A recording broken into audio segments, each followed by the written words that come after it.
it's your girl Nicole Gatson back with another POWOWER. And today we are in Judges with Deborah, an uncommon leader. And you're going to go to Judges 4. And you're going to read the whole chapter. All the way to 5. All the way through 5 to the end. Till you get to Gideon.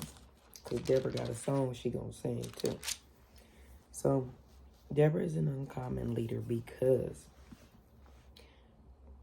she's victorious.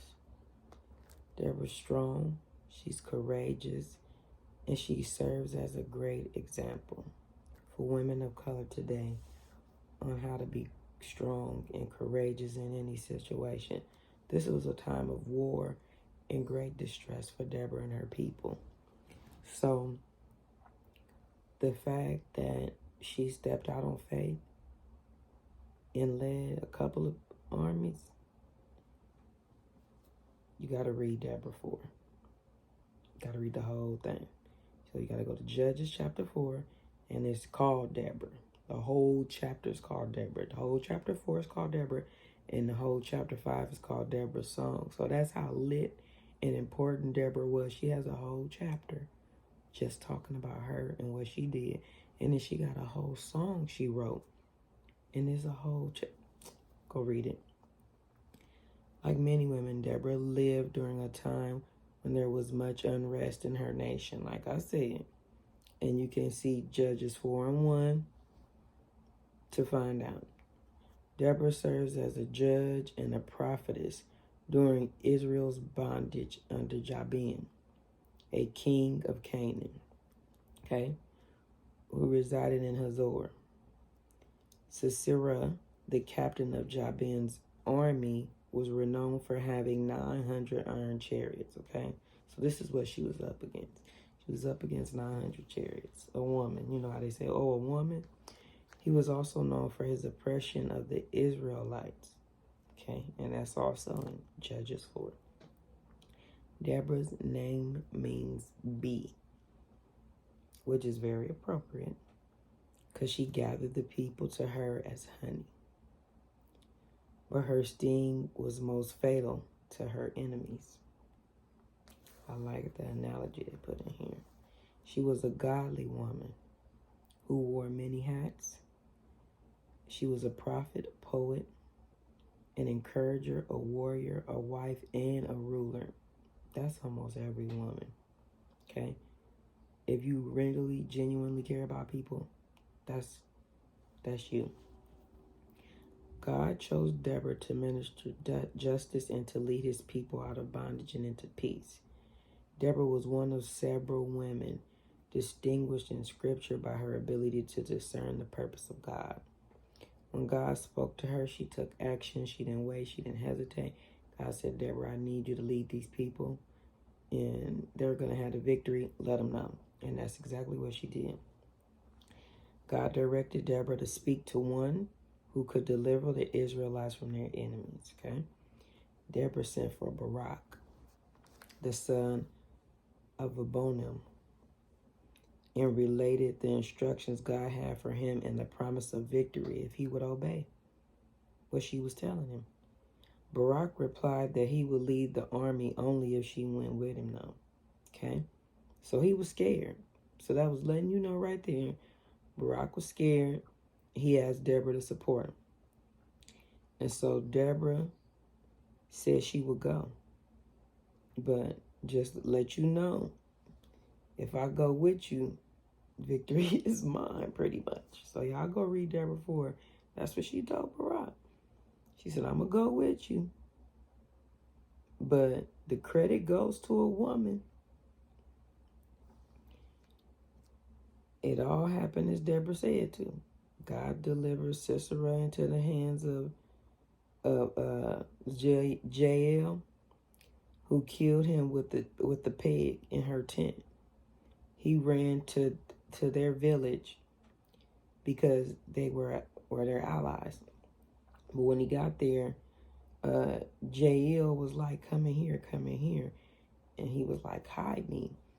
And she said, okay. And so she threw the little blanket over him and she hid him. She gave him milk, all kind of stuff. Read Deborah 4, it's all in there.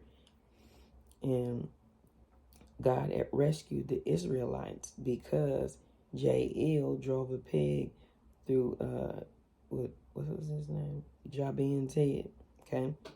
Because of Deborah's obedience and willingness to act, she is remembered today for her leadership and her courage. And this is our reflection question.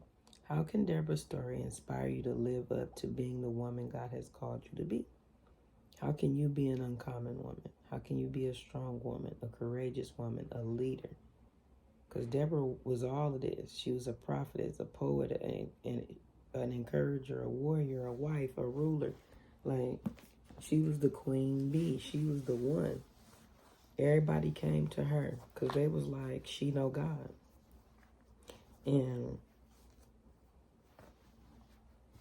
on a retreat I was at, probably before Cyrus was born, my spiritual mother, Minister Tina Celestine, God rest her soul, please. She passed away about 10 years ago. And she would have these retreats every year, Seeking God International World Harvest Ministry, where it was called Breaking Down Barriers. All the women would come together and we would go every year on a weekend away and just encourage each other and support each other. And no matter what, everything was confidential. You know, you didn't have to worry about things getting back. Like, these weren't a gossiping group of women. And I haven't had a real sisterhood and a non-gossiping group of women since this group. And I want to make that very clear. And that I love my sisters, even though Minister Tina, Mother Tina, has gone on to be with the Lord. I love all my sisters. And we stay in contact on Facebook. We chat back and forth that way, but we haven't lost contact. And so Minister Tina gave us all a woman in the Bible that clearly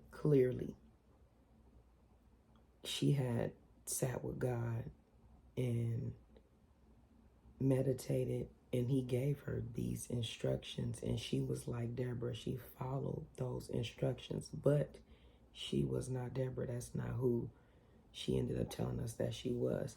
In fact, she gave Deborah to me, and I'm sharing that with you guys because that was almost 20 years ago when she said, you're Deborah.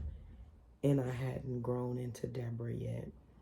And I just thought it was cute then because it was like 15 years ago. I'm like, Deborah, yeah, whatever.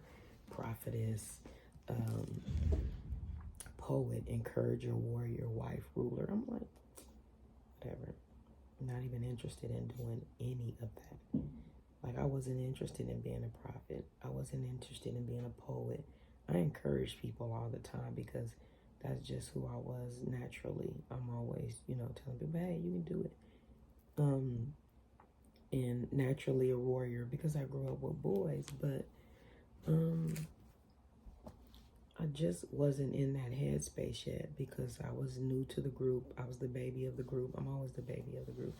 The oldest person was like 90, and I was probably about 25 when I joined the group. So that, yeah, it was 20 years ago, but that's not when she gave me Deborah. She gave me Deborah about 17 years ago. And I have since grown into Deborah over 17 years, you guys. I'm so proud of myself because 17 years ago, I was like, I will never be Deborah. And here I am 17 years later. I've grown into Deborah so wonderfully. I've blossomed, and I encourage other women to go and find out which character they most identify with in the Bible, because even though all of them are a part of us, there's always one in particular, if you look deep into that woman, that you identify with the most. And I'm so grateful for Minister Tina being placed in my life at a time when I was freshly a single mother. I had a toddler, and I didn't know what to do. I had just got my own place. It was just me and him. Like, I was really in this space where I needed someone to support me, not just like a mother, but a spiritual mother. And God gave me that for being obedient. And he always gives me anything I need. And all I have to do is stay obedient. And all you have to do is stay obedient. And that's why I'm sharing it with you, because I'm an open book. You can say what you want after you see this video, but I'm an open book. I don't have to lie to kick it. Okay? I can be honest. Other people who were at the retreat can attest to the fact that she gave us characters. My sister Sharonda, all of them were at this retreat. Another lady named Deborah was at this retreat. She gave us all characters, and this was, I believe, at the Clear Lake location, ladies. It was one of our first times there, and we really enjoyed it. It was really, really beautiful. Right on the lake, she had got us little cabins. I love Tina. She always had something great for us to do. And I want to get back to that. And that's why I kind of created Goddess Academy, because that was the piece that's missing from women. The sisterhood, the gossip and the backbiting. Y'all can go and do that over there. But sisters like Sharonda only come around once in a lifetime. And I love you, sis. Take care. Hope to see you soon. We always say that, but I'm going to make it real this time, because this video and everything has come around at the perfect time. And I think we need to all come back together. So I'll see you guys soon. Have a good night. Blessings. Out.